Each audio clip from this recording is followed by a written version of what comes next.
maneira sucinta e rápida, Onésimo foi alguém, um escravo, que trouxe grande prejuízo ao seu senhor. Ele roubou a casa do seu senhor e ele fugiu. E a vida de um prisioneiro naquele tempo, ou de um fugitivo, ou de um escravo, era muito difícil. Se ele fosse apanhado em Roma, ele seria levado às galés dos navios, nos porões, e ali ficaria o resto da vida algemado ao porão do navio, acorrentado e trabalhando, remando, só fazendo viagens no navio, porque antigamente o navio ele era movido a remo, e muitos escravos iam para lá e faziam as viagens. Então, provavelmente ele nunca mais teria futuro. Mas para um escravo que foge, também tem castigos. A lei era muito severa. Um escravo era um objeto. O escravo não era alguém, ele era ninguém. O escravo tinha o mesmo valor que essa mesa, que esse púlpito. Tinha o valor de um prato, tinha o valor de uma caixa, tinha o valor de uma guitarra. Ele não tinha direito a ter esposa e filhos, porque tudo que ele gerasse pertenceria ao seu senhor. O seu senhor poderia tomar a esposa dele, se ele tivesse, a qualquer momento, qualquer lugar.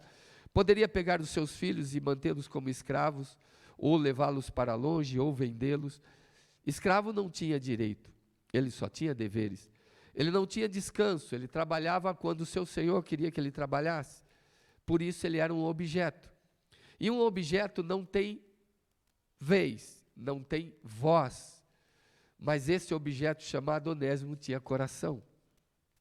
Apesar de ser escravo, ele tinha coração. Ele desejava algo, ele sonhava com algo, porque as pessoas sonham. Para o mundo daquele tempo, não havia pessoa em Onésimo, havia um objeto. Ele tinha um preço. E o preço era baseado na força, na aparência, nos dentes. E vocês veem isso nos filmes e em mercados de escravos, como eles eram avaliados. Porém, quando o escravo era fugitivo, havia um ferro que o marcava quando ele era recapturado. Se ele ainda sobrevivesse, era marcado na testa dele um F, ou uma marca daquele tempo que conseguiriam discernir que ele era um fugitivo. E o seu rosto ficava descaracterizado. E ele passava a vergonha de enfeiar o seu rosto com a marca. Então ele sempre teria que andar de cabeça baixa ou encapuzado. Se ele fosse pego também por ter sido infiel com o seu senhor, ele poderia ter suas pernas quebradas e ficar aleijado. Porque o aleijamento, eles cortavam o nervo das pernas para que o escravo não pudesse mais correr. Então, tendões eram cortados e era parte da lei, aleijar o escravo. Então, todos os escravos, mancando, que haviam na fazenda, sabiam que aquele escravo foi um mau escravo e por isso pagou com seu corpo. Outros senhores se sentiam tão ofendidos, porque quando um escravo fugia naquele tempo, era vergonha para o seu dono. Então, essa vergonha, ela atravessava fronteiras e todo mundo ficava sabendo. Quando recapturado, alguns escravos eram expostos e crucificados. E todos os outros escravos tinham que ver a crucificação até o final. Alguns ficavam na cruz, eram queimados. Outros eram jogados água e sal sobre ele para que ele cozinhasse vivo durante todos os dias, sem comida, sem água, até que o seu corpo começasse a assar debaixo do sol e ele se tornasse também publicamente, ou seja, o seu senhor foi honrado por ter dado a paga merecida ao escravo. Enfim, não era bom ser escravo. Era terrível ser escravo. Por isso que os escravos tinham medo de se rebelar contra o seu senhor. Mas Onésimo era jovem, sonhador, seu coração pulsava vida.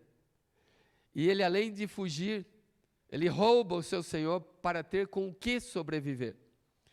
E ele viaja mais de 1000 quilômetros, atravessa o mar Egeu, vai para Roma. E lá ele continua vivendo no anonimato. Ninguém sabe quem é aquele jovem que chegou em Roma com dinheiro. Só que como a maioria dos escravos que viveram muito tempo sem atualizar o seu QI, ele não é um bom gestor do seu dinheiro. E por mais que tenha roubado muito do seu senhor, ele não consegue se manter. E ele está à beira de ser descoberto. Não haviam telefones, e-mails, não haviam os aparatos que nós temos hoje para encontrar alguém de comunicação, porém, as notícias correm, os mercadores vão e vêm. E a qualquer momento ele poderia ser pego, principalmente quando ele começasse a mendigar nas ruas. Pelo seu tom de voz, pela maneira como ele fala, ele se denunciaria de que região do mundo ele pertence. E ali ele poderia ser descoberto. O que acontece com ele? O medo o assola. Então, estando em Roma, ele ouve falar de Paulo. Quando ele ouve falar do apóstolo, ele fica sabendo que o apóstolo está recebendo pessoas na sua casa. Paulo está em Roma e ficaria ali 2 anos preso, acorrentado a 2 soldados. De dia e de noite, os soldados estavam acorrentados a Paulo, e tudo o que ele fizesse, ele faria na presença de soldados de César, romano. Ele ouve e vai visitar o apóstolo, e fica aos seus pés, e ouve a palavra, e recebe a palavra, e ele vê como Paulo trata a vida, como trata o ser humano, como trata o coração dos homens. Ele fica apaixonado por Jesus Cristo. Ele se encontra em Jesus Cristo. Ele pede permissão a Paulo para reconhecer Jesus como seu Senhor e Salvador. Paulo o acolhe, Paulo o aninha, Paulo o ama, Paulo o restaura, Paulo o prepara, Paulo o discipula, e Onésimo fica na casa de Paulo servindo a Paulo. Então, tudo que Paulo fazia, Onésimo participava. E ele aprendia das Escrituras enquanto vivia com o apóstolo. E aí começa essa carta. Chega um tempo onde todas as coisas, tudo que está encoberto, será descoberto. Chega um tempo onde todos os erros terão que ser consertados. Chega um tempo onde toda sujeira terá que ser anulada, aniquilada, destruída, e a limpeza deve acontecer.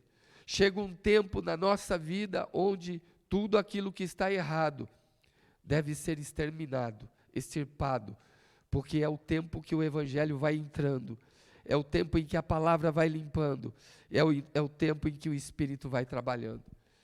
E também chegou esse tempo na vida de Onésimo, só que com um detalhe: ele conhecia o perigo, ele sabia que poderia ser morto, ele sabia que de 100%, 99% dos escravos fugitivos eram castigados, essa era a lei.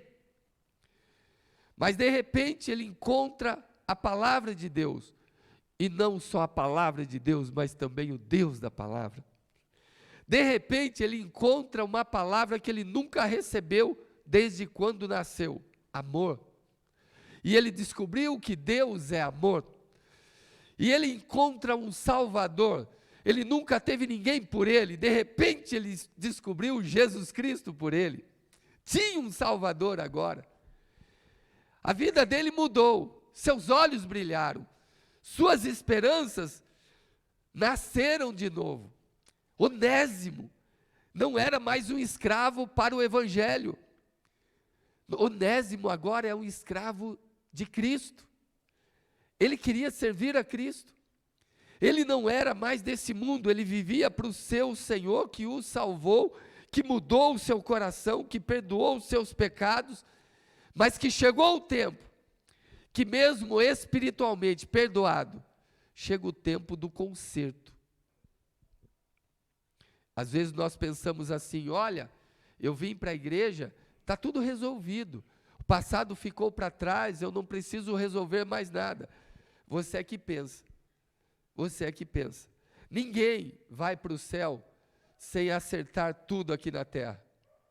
Não fica dívida sua aqui. O seu Senhor que te perdoou é o mesmo que vai te levar a corrigir os erros que foram cometidos. E aí você pergunta: mas eu vou passar vergonha? Não, você não vai passar nada. Porque quem estará cuidando de você era o seu Senhor. Tudo o que Ele quiser que você faça, você vai fazer. E você vai fazer, acredite em mim, com alegria. Nunca mais será um peso. Será alegre, será gostoso. E começa essa carta. Paulo começa dizendo assim: Paulo, prisioneiro de Cristo Jesus. Quando ele começa a falar isso, eu quero enfatizar novamente, porque eu queria que você entendesse que aqui, quando Paulo se apresenta como prisioneiro de Cristo, ele diz que ele não é prisioneiro nem de César, nem de Nero, nem da religião, nem do judaísmo. Ele não é prisioneiro dos vícios, ele não é prisioneiro dos problemas, ele não é prisioneiro do sistema. Preso a Cristo é alguém que abriu mão da sua liberdade para viver ou para estar preso a Cristo. É alguém que abre mão de viver a vida em pecados, é alguém que abre mão de viver a vida do jeito que quer para viver a vida do jeito de Cristo. O que Paulo está falando é que Roma está pensando que ele é prisioneiro de Roma. Nero está pensando que ele é prisioneiro de Nero. Só que ele diz: eu sou prisioneiro de Cristo.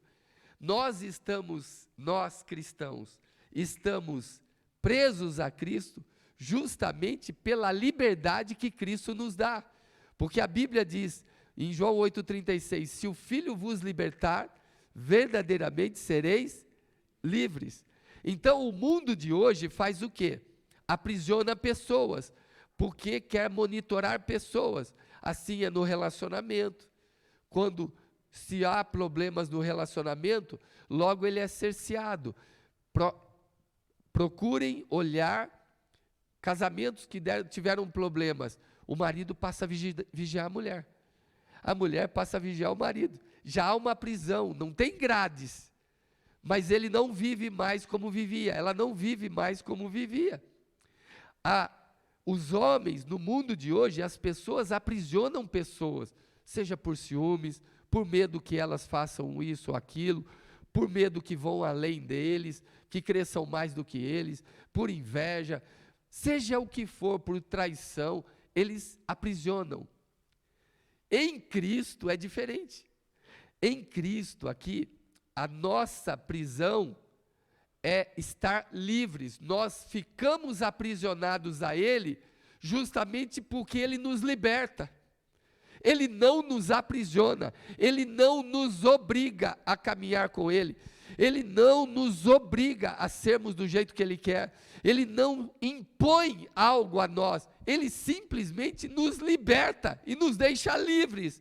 A minha prisão a Cristo é que eu posso roubar, é que eu posso continuar traindo, é que eu posso continuar mentindo, é que eu posso continuar fingindo, é que eu posso continuar me drogando, é que eu posso continuar me embebedando, é que eu posso continuar nos meus vícios, e eu decido não continuar e me prendo a Ele.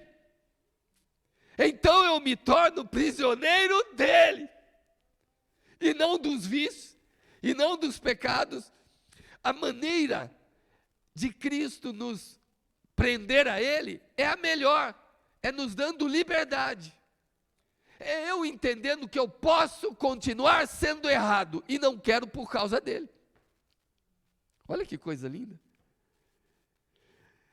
Então essa é a prisão do amor. Eu sou livre para fazer o que quiser, mas eu uso dessa liberdade para estar preso a Cristo. Então, viver para Ele e morrer por Ele. Tudo porque eu sou livre para decidir, para escolher. Às vezes a igreja faz um papel que não é bonito. A igreja obriga as pessoas a andarem assim, usa roupa assim, não coma coisa assim, e você é obrigado a fazer isso, obrigado a fazer aquilo.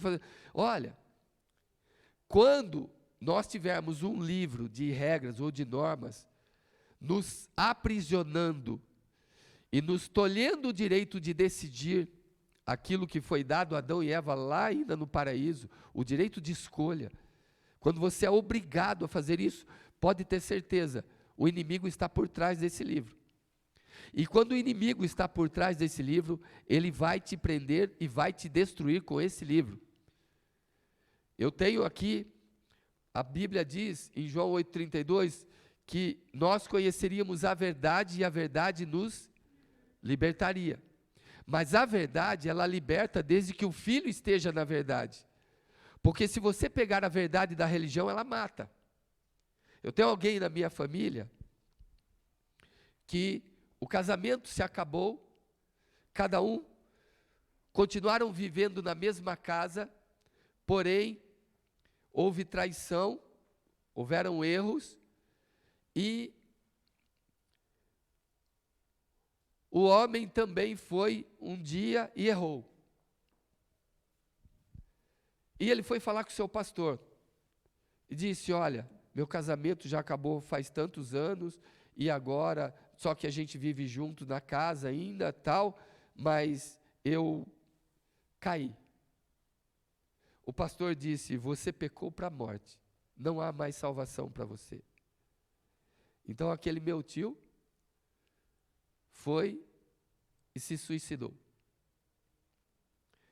Ele ouviu uma palavra de um homem de Deus, que usou a verdade, que nem é a verdade de Deus, porque esse não é o pecado para a morte, mas era o entendimento daquele pastor naquele tempo. Ele usou a verdade, essa verdade entrou no coração do meu tio, e ele disse: já que eu não tenho mais salvação, eu não posso mais continuar vivendo. E ele tirou a sua vida. A verdade mata, se ela for te ensinada de maneira diferente. Nós tínhamos um programa de rádio, uma mulher assistia o programa e ela se denominava a pecadora. E ela ficava trancada, ela era de uma igreja aqui da cidade, essa igreja aqui usa véu, e ela era proibida de participar de qualquer coisa publicamente. Então ela, toda noite, ouvia o nosso programa. E o nosso programa é que alimentava a vida dela. E um dia ela ligou desesperada, querendo falar comigo no programa. E ela se identificou e disse: eu sou a pecadora que não tem mais salvação. Eu sou aquela mulher que não tem mais esperanças. Eu estou aqui, vivo ainda por causa desse programa, mas eu não tenho mais vontade de viver. Então perguntei por quê. Ela disse que numa fase do casamento, ela teve um relacionamento extraconjugal e a igreja a tirou do céu. A igreja a tirou do céu. É a verdade, você pecou. Só que a igreja também já julgou, já a tirou do céu. E ela tentou se matar várias vezes, até que naquele dia, ela aprendeu a palavra de Deus. E ela foi liberta pelo Espírito de Deus através dessa palavra. Por telefone, e era o telefone da rádio. Nós ficamos ali mais de meia hora falando com ela, ensinando, orando com ela. Nunca mais ela teve vontade de se matar. A verdade, meu amado, ela mata. Se você não souber trabalhar com a verdade também mata. E o diabo usa a verdade de Deus contra o povo de Deus para destruir a obra de Deus. E aí nós temos os famosos textos sem contexto, que vira pretexto para heresias. E começamos a seguir heresias em nome de Deus e da palavra de Deus, porque interpretamos a palavra de Deus de uma maneira que não é Deus falando. E aqui nós temos um Onésimo, que entende que tudo agora nele pertence a Cristo. Ele começa a entender que ele não é mais prisioneiro do sistema. Ele começa a descobrir que ele não faz parte mais de um partido político. Ele começa a entender que a vida dele não está aqui agora no conselho eclesiástico da igreja, não é a igreja que define quem ele é. É quem ele é em Cristo que define quem ele é. Ele começa a descobrir que ele é prisioneiro de Cristo. Ele está ligado com o céu. Ele começa a descobrir que agora ele é livre. Ele não faz o que fazia, nem vai roubar o seu Senhor. Ele não vai roubar não porque não pode, porque as regras romanas são duras, não, porque ele está em Cristo. E se eu estou em Cristo, eu não preciso mais disso. Ele descobriu que ele é livre. E quando ele diz que ele é livre, aqui a palavra de Deus me leva para caminhos tão gostosos. Algumas situações acontecem aqui, nesse texto, por exemplo. Eu vou falar de uma situação que me envergonha como pastor. Um pastor pediu um carro emprestado a um dos seus membros para fazer uma viagem de família. E essa pessoa, para quem ele pediu, essa pessoa, ela perdeu o marido, ficou viúva. E o pastor volta de viagem. E ele não devolve o carro. Então, essa mulher, claro, vai pedir o carro. E o pastor não devolve. E o pastor diz: você está fazendo a obra de Deus. Você está servindo a Deus. Então, fica aí na sua, tranquila, e Deus vai te dar um outro carro, mas esse eu vou usar porque Deus mandou usar. Vocês conseguem compreender a ditadura da igreja? Em nome de Deus, se faz coisas que o próprio Deus abomina. E a mulher, quando veio falar conosco, nós estávamos no programa de rádio, e aquele pastor fazia um programa antes de nós. Imagina eu falando com um pastor, que difícil que era. Ele diz: é minha ovelha, você não se mete. Eu disse: está errado o que você está fazendo. Você está envergonhando o evangelho. Ele disse: você não sabe o que Deus fala comigo, então não se meta. Esse carro não é dela, é meu. E vai ser meu enquanto Deus mandar. Você entende? Dependendo da palavra que você ouve, essa palavra vai formar você. E essa palavra pode tolher sua liberdade. Tudo que rouba a sua liberdade em Deus, não é de Deus. E eu vi que existem pessoas, ditadores da religião. São ditadores de púlpito, ditadores de auditório, pessoas que usam o nome de Deus para arrancar dinheiro do povo de Deus, pessoas que usam o nome de Deus para negociam a fé.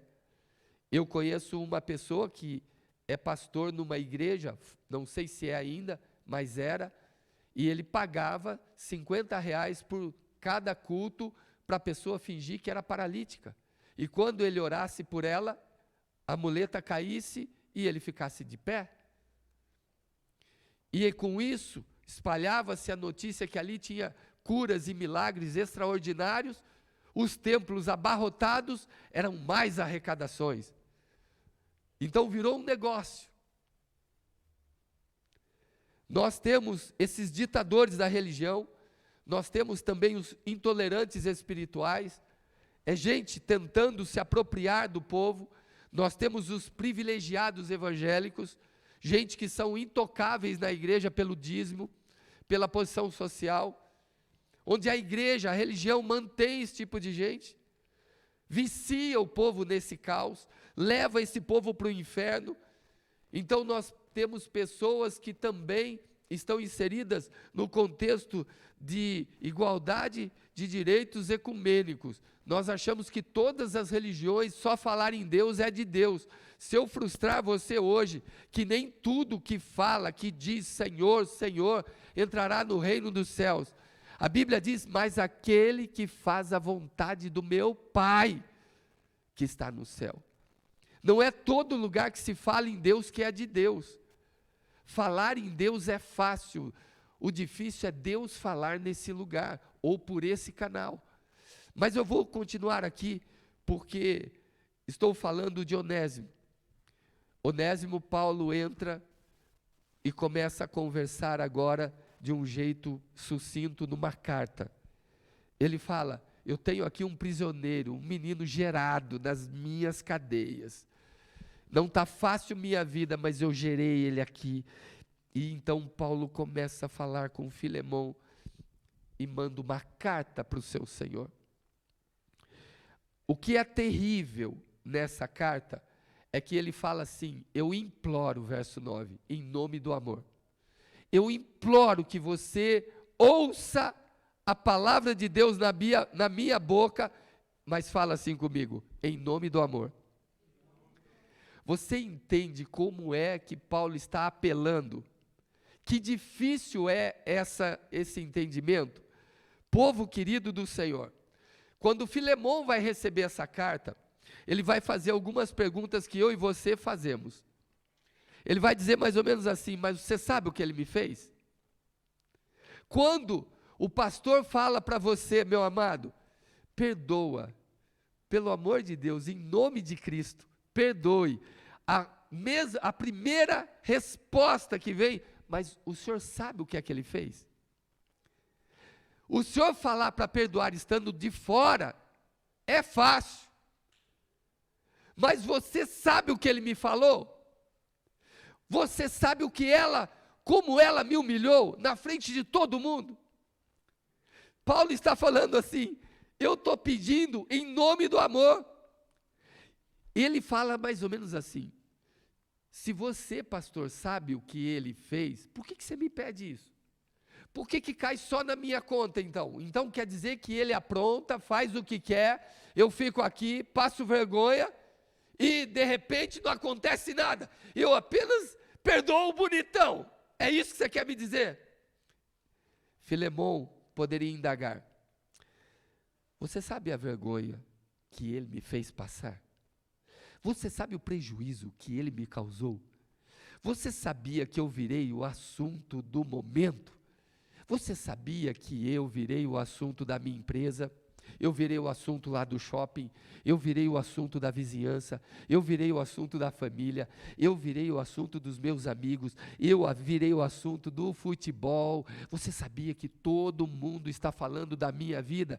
Ó, pasme, meu amado, no futebol eu conheço a vida de um monte de gente que saiu da nossa igreja.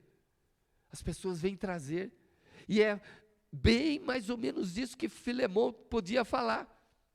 Mas vocês sabem qual é a mensagem nas entrelinhas aqui, nos versos 9, 10, 11 e 12, que Paulo escreveu a Filemão? No verso 9, Paulo está dizendo assim: em nome do amor, é a ênfase do versículo. No verso 10, ele diz: eu imploro em favor do meu filho. Junta isso. Em nome do amor, verso 10, eu imploro em favor do meu filho. Verso 11, ele é um inútil, mas agora é útil. E o verso 12, porque nele bate agora o meu próprio coração. Você junta tudo, forma isso, ó. Eu imploro em nome do amor que você perdoe o meu filho. E que eu reconheço que ele era inútil e agora é útil, e nele não há mais um escravo, nele bate o meu próprio coração. Você entende? Quem lê a carta começa a ver nas entrelinhas a mensagem do Evangelho. Deus fala assim para você: perdoe em nome de Cristo. E eu digo: Deus, mas o senhor viu o que aconteceu? O senhor viu como doeu? E o verso 14 diz assim, que ele apela para a bondade de Filemão que ele pregava na casa dele. Paulo, ele vai lá no âmago da alma de Filemão. Filemão tinha uma igreja na sua casa, ele era o pregador daquela casa.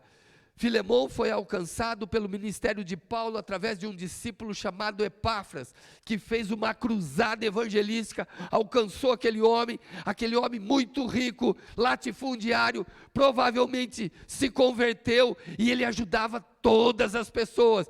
Tanto é que no início da carta o apóstolo fala assim: olha, eu tenho ouvido falar da bondade do seu coração, de como você atende os santos, de como você cuida deles. Provavelmente Filemão tirava do dinheiro dele para sustentar famílias. Filemão era bom de coração, ele vivia Cristo na sua vida. Então no verso 14 Paulo faz um apelo: eu quero que você faça exatamente o que você prega, seja bom com eles, como você cuida dos santos, cuide deles. E a Bíblia diz no verso 15, que ele foi afastado de você por um tempo, para que depois você o recobrasses para sempre. Sabe o que quer dizer esse texto, meu amado? Eu vou falar de uma coisa que você vai conseguir, pelo Espírito de Deus, entender a profundidade do versículo. A revelação é essa: algumas traições, algumas decepções, algumas separações, algumas ingratidões, nós vamos experimentar ao longo de nossas vidas. Sabe por quê? Porque segundo a carta do apóstolo, vários onésimos terão que reencontrar Filemons. Escute de novo. Várias pessoas que vão se separar de você, vão fazer algo ingrato com você, vão trair você, vão decepcionar você, vão se separar e se distanciar de você, é porque esses onésimos um dia vão retornar aos Filemons melhores e para sempre. Como assim? Simples, tenta entender. Muitas pessoas já saíram da nossa igreja e ninguém conhece a ovelha melhor que o seu.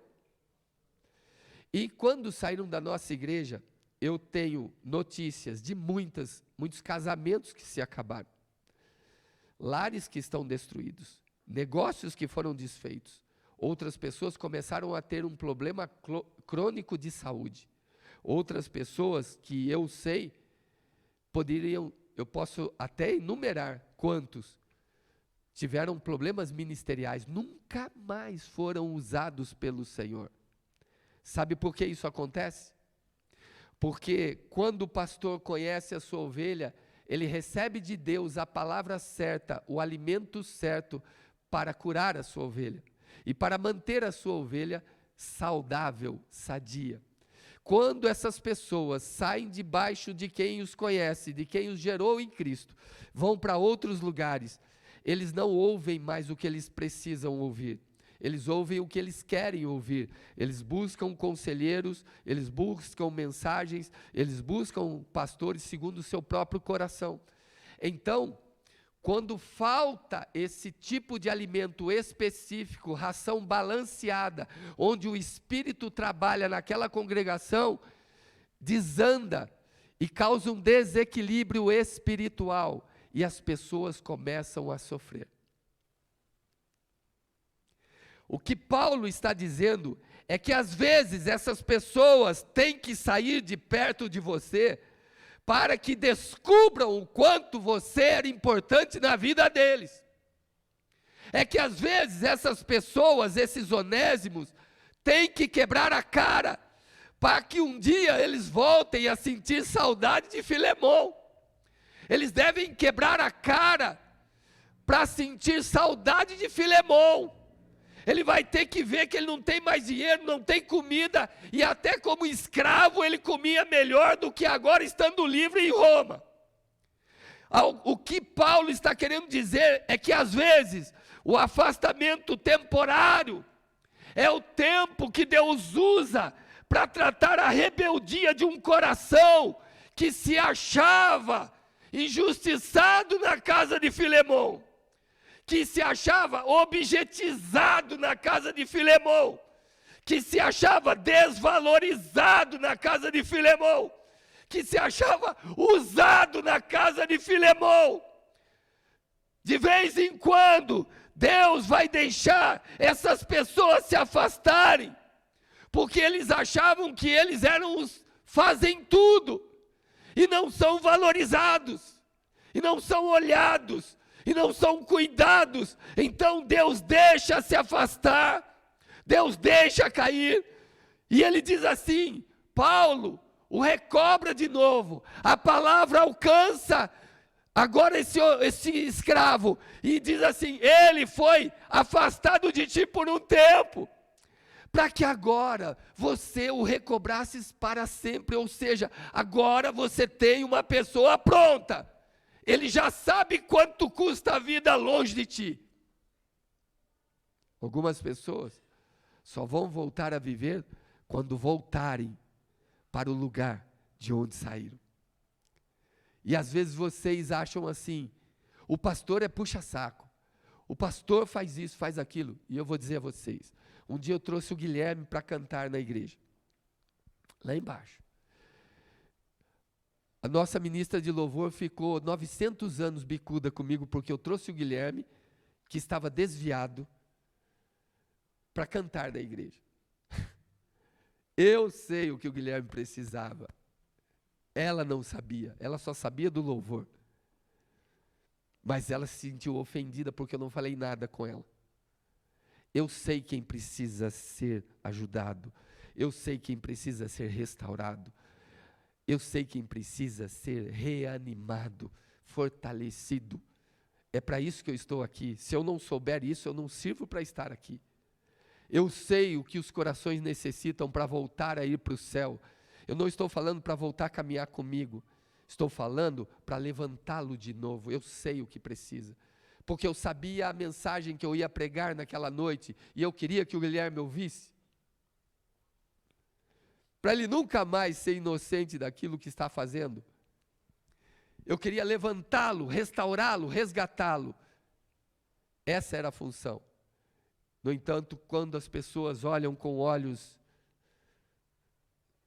descaracterizados de graça, nos bastidores da não graça, não conseguem ver que o pai se alegra porque o filho volta, não importa como ele volta, o pai se alegra só que o filho não se perca. Nós estamos vivendo numa guerra do céu contra o inferno, onde o céu e o inferno disputam a minha e a sua alma. O Espírito Santo trabalha incansavelmente para levar você para o céu, e o espírito de Satanás trabalha dioturnamente para levar você para o inferno. Eu não luto por igreja, nem por placa, nem por pessoas, eu luto por um reino. Eu carrego uma bandeira do céu, eu tenho em mim um nome, o de Cristo, e eu vivo por um Espírito chamado Espírito Santo, que pela misericórdia de Deus ainda está sobre mim. O que eu quero que você entenda, é que você tem que entender como é o coração de Deus. Paulo está dizendo, no verso 16, ele falou assim, ele está voltando com a palavra de Deus no coração. A partir de agora ele não é mais aquele que saiu daí não.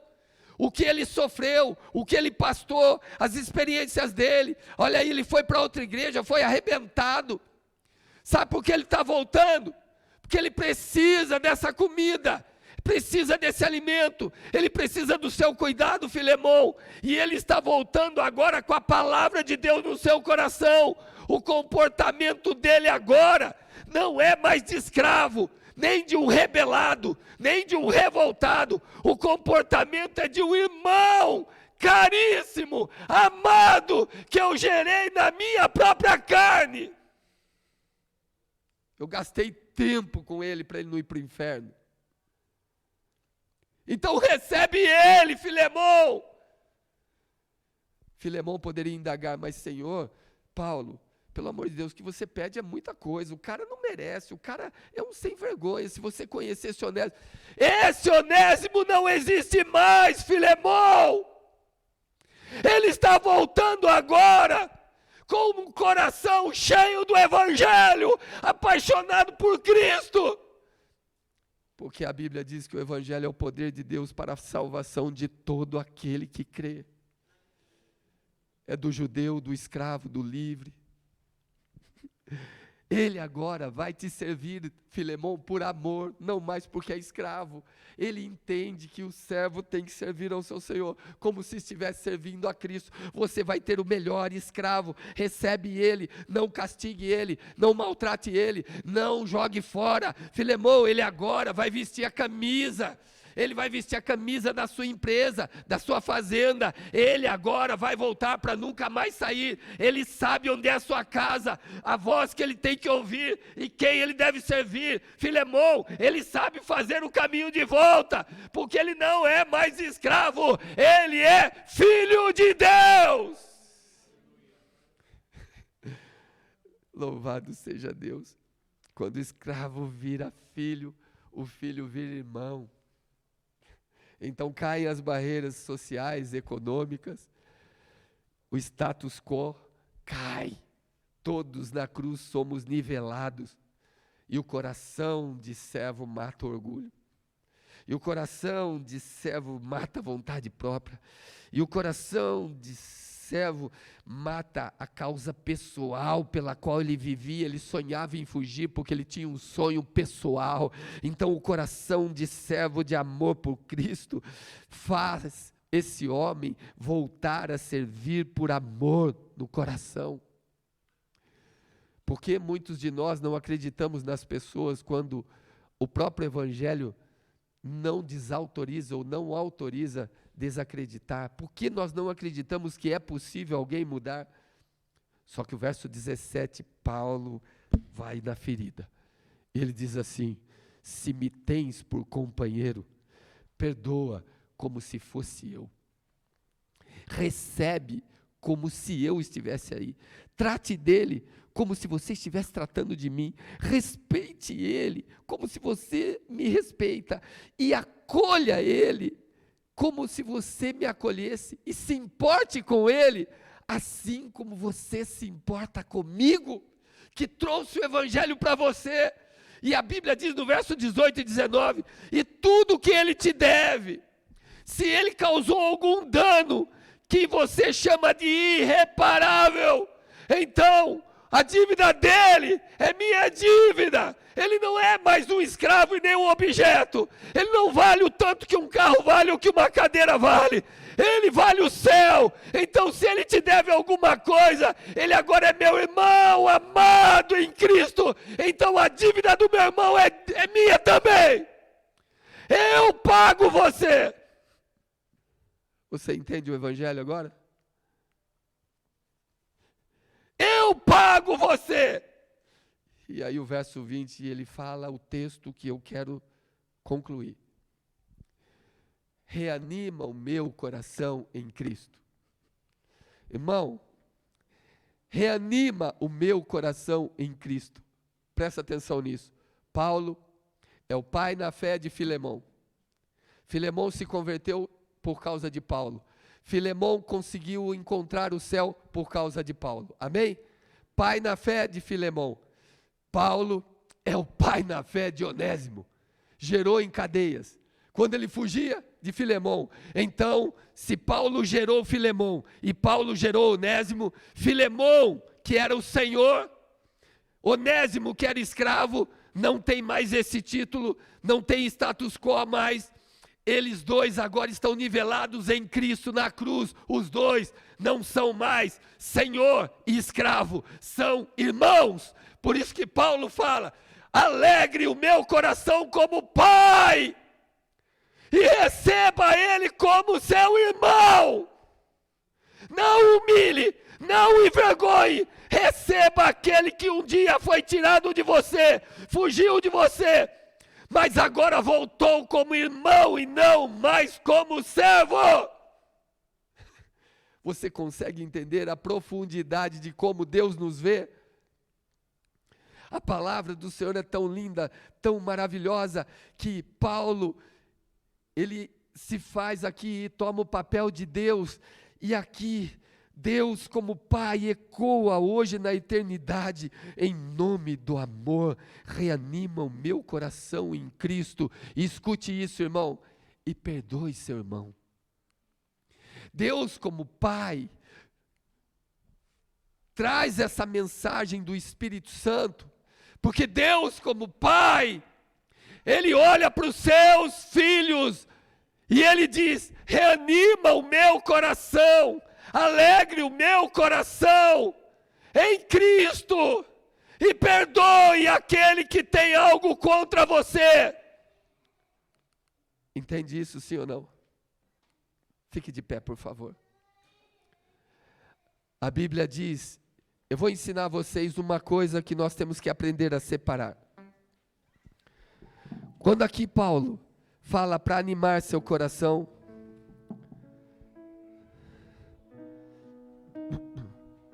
existem coisas, fala comigo, que são transitórias, passageiras. Escute isso que é muito importante. E existem coisas que são eternas, permanentes. E você vai ter que saber o que é transitório e o que é eterno. Se você não souber diferenciar isso, você não vai conseguir perdoar. Escute de novo, em nome de Jesus. Aqui no texto fala de escravidão. Escravidão é temporária. Escravidão é passageira. Transitória é tudo aquilo que se acaba, que passa, que enferruja, que se acaba de vez, que não existe mais. Então, escravidão é temporário. A autoridade que Filemão tinha sobre Onésimo era passageira. Até hoje não existe mais, passou. A vergonha que Onésimo fez Filemão passar, passou. Ninguém se lembra mais. Se nós não lermos mais a carta do amor que foi endereçada a Filemão, a gente não se lembra que ele passou vergonha. A dívida de Onésimo com Filemão passou. O medo de Onésimo e o medo de Filemão ficar sendo chacota passou. Tudo passa. O castigo de Onésimo passou. E a morte passa. Só vamos lembrar porque está escrito num livro que é de Deus. Olha as coisas eternas agora. No mesmo texto. A liberdade que ele recebeu em Cristo, ninguém mais tirou. Ele poderia estar servindo a Filemão, mas ele estava livre agora. Dentro dele ele era um homem livre, ninguém tira. Por isso que Romanos 8:37 diz que nem inferno, nem morte, nem pau, nem vida, nem morte, nem espíritos, nem demônios podem nos separar do amor de Cristo. Nós somos dele, estamos livres, libertos por ele. Se o Filho nos liberta, verdadeiramente seremos livres. O respeito que Filemão deu a Onésimo e que Onésimo recebeu pelo Evangelho, ninguém tira mais. Ele só voltou porque ele entendeu que ele não era mais escravo, mas livre. Esse respeito tornou ele um homem, um filho, um servo. A comunhão que ele teve com Deus, até a morte, diz a história que Onésimo carregou as igrejas depois que Paulo morreu. Foi ele que visitava as igrejas, ele que ajuntou as cartas para virar epístolas para nós. O escravo, isso mesmo. A história conta que ele se torna bispo em Éfeso, e lá ele começa a visitar todo o trabalho do seu pai, que havia morrido decapitado. Ele continua a obra. Um escravo, um nada, um ninguém, se torna bispo, se torna pastor, pregador do evangelho, missionário, e vai sustentando e visitando as igrejas. E diz a história, a tradição, que ele morre de maneira terrível em Roma, muitos anos depois. Mas antes disso, ele conseguiu ajuntar todas essas cartas e trazer para ser inserido no compêndio da Bíblia Sagrada.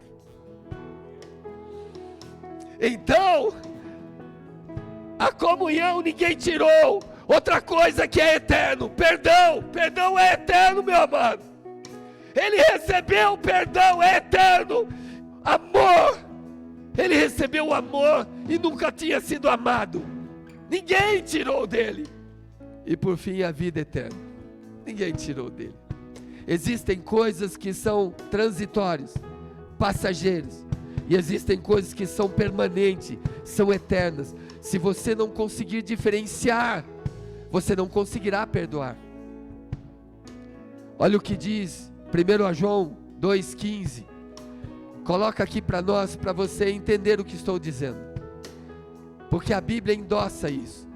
Não ameis o mundo, e nem o que no mundo há. Se alguém ama o mundo, o amor do Pai não está nele. 16.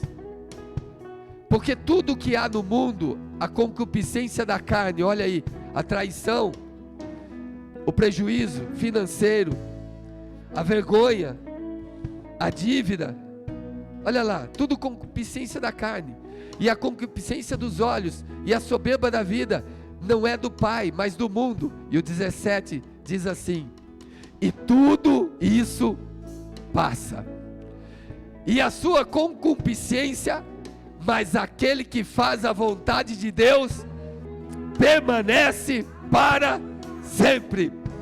Tudo que está doendo em você passa. Tudo que você que causou essa tristeza, esse sofrimento, passa. Mas aquele que faz a vontade de Deus permanece para sempre. Descubra o que envolve sua vida e que é transitório. Não fique parado no que o diabo fala na sua mente. Não, eu não consigo perdoar. Olha, eu não consigo, aquilo é um castigo. Eu sou duro de coração. Tudo isso passa, não vem de Deus. Mas aquele que faz a vontade de Deus, agora está falando de pessoa. Aquele que faz a vontade de Deus em detrimento à sua própria vontade, ainda que a sua vontade seja outra, mas ele faz a vontade de Deus, a Bíblia diz: esse permanecerá para sempre. Então esse verso 20, ele nos diz assim: reanima o meu coração, filho.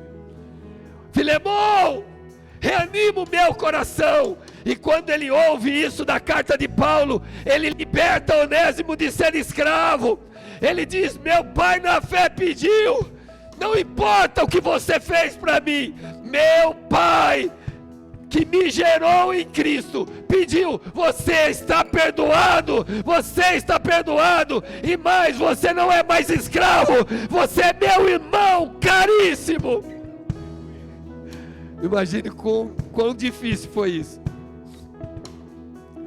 Mas ele obedeceu, e por ele ter obedecido, Onésimo honrou a memória de Filemão. Não se fala de Onésimo, nem se fala das epístolas, sem passar por Filemão. A mensagem para você hoje é Deus falando: reanima o meu coração, porque eu quero que meus filhos vivam em paz. A prisão de Paulo era um transtorno, mas era passageiro. A prisão de Paulo entendia isso. É o que nós não entendemos. Escute, você que por qualquer coisinha você já sai fora do ministério. Qualquer coisinha você toma atos covardes e caminhos covardes. Olha, sei que vocês vão pensar, é tudo direcionado para mim, o pessoal que faz isso. Não, é para quem está ouvindo, porque essa é a palavra de Deus. Vou falar uma coisa: a prisão de Paulo era transitório. A prisão de Paulo era passageiro, mas a mensagem de Paulo era eterna. Então Paulo estava preso, não parava de pregar. Eu briguei em casa, não vou mais fazer a obra. Isso é passageiro. O que foi que Deus te chamou para fazer? Isso é eterno. O que Deus chamou Paulo para fazer? Pregar o evangelho. Ele disse: ai de mim se não pregar.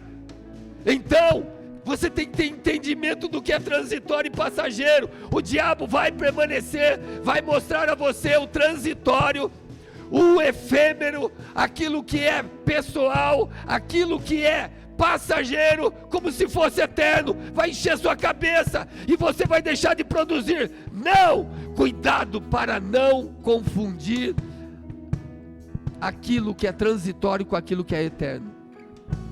Ele tinha um problema na prisão? Tinha. Mas ele não parou, porque ele sabia que o evangelho de Cristo é eterno. Quando você tiver um problema, Não use desculpas. Eu sempre tem pessoas que falam assim: olha, eu não consigo mais, porque eu não consigo olhar para fulano, eu não consigo mais. Isso é transitório. Você não entendeu ainda o que Deus te chamou para fazer. Não me importa o que acontece na minha vida. Eu perdi o dinheiro, eu perdi a casa, eu perdi o carro, eu perdi isso. Isso é transitório.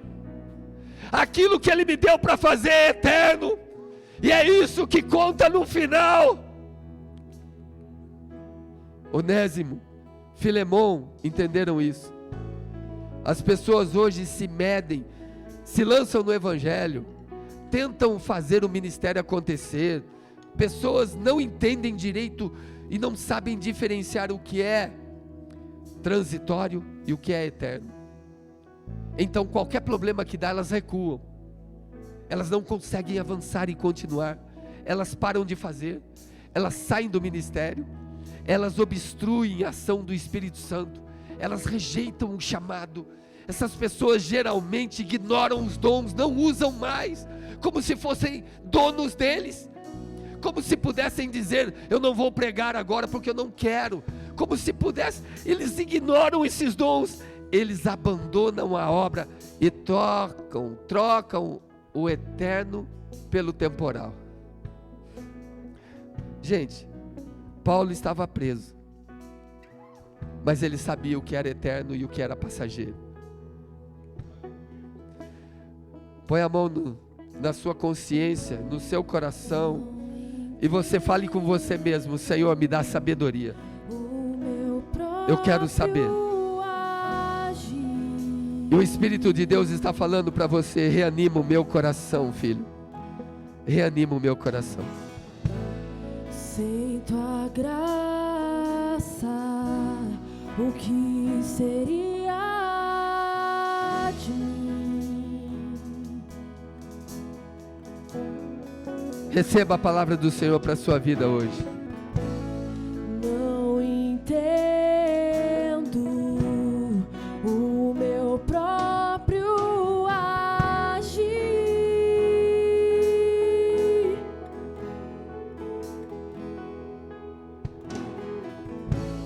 Sem tua graça, o que seria de mim?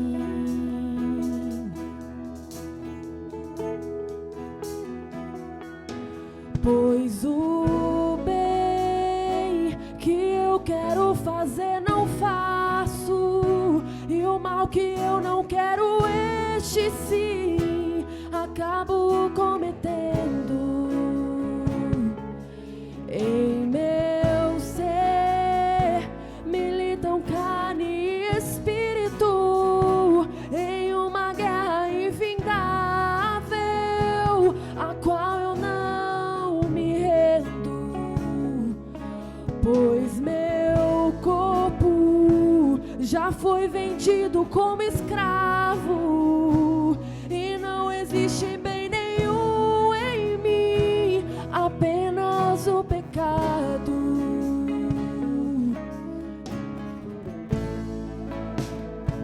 Que no tocante ao meu interior, tenho prazer na tua lei. Tu és o meu amado, então liberta-me de mim. Eu quero ser a tua casa. Se você estiver aqui, eu sei, eu venço o pecado. Então enche-me de ti, até que não haja mais espaço. Pois quando estou em tua presença, o meu viver é transformado. Então liberta-me de mim. Eu quero ser a tua casa. Se você estiver aqui, eu sei, eu venço o pecado. Então enche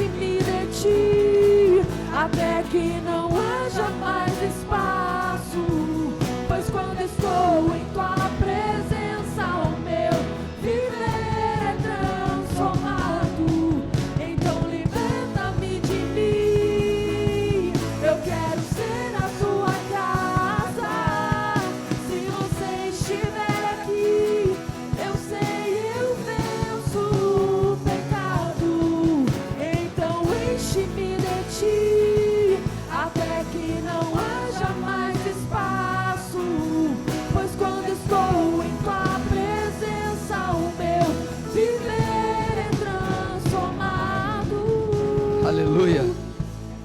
Aleluia. Aleluia.